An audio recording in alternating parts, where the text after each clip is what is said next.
Okay, I have a quick question for anybody.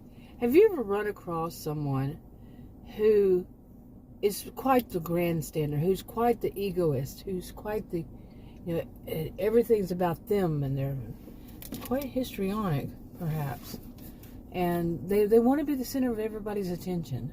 They're the center of everything, and they love the sound of their own voices, each one, individually. Have you ever known one person like that? Bunches of people like that. And when you speak, they will even, when you speak, they really don't think that you should be heard. And they really want to make others think, because they're going to interrupt you, they make others think that you are somehow, your words or the way you phrase it, the way you do this is off. Like to say something like happened to me with someone who has interrupted me from pretty much day one after I even start to say one sentence, just like 2 or 3 words, boom, interrupts me. And has the nerve at some point, to say, well, you get distracted. No, I don't get distracted. I get interrupted. It's a big difference. Adam has laughed about this. It was not Adam. Anyway, but I'm not helping myself with this video here. I've been in and out of the ER for like a month now, and I'm not exactly well person, but I'm getting there. But this person, the one who's the grandstander, the one who's so much, all about their own ego, and everybody listen to them, needs to listen to them because they're so perfect and they know everything, and that type. And they don't want you to speak. That type, will say that you speak too many words also. They ask you an open-ended question. I've mentioned this before. And open-ended.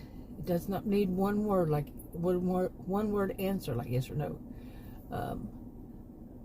But they ask you this question of how did this happen? And you start to say it 2 words into it, not sentences, words. They cut you off. And but then, like I said, like here is an answer that could be true. Okay, they ask you this open-ended question, and the answer you give is, if you could finish, is end of August or early September. To them, that's too many words. Okay, you're being honest. I remember it was the end of August or early September. That's when I quit smoking, by the way. So that's why I put it that way. Because I couldn't remember. It was the end of August, early September.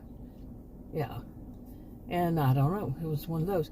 That would be a very honest answer. Well, these people, I don't think, are very honest as it is. So they don't really, to me, this one at least, they doesn't really understand true honesty.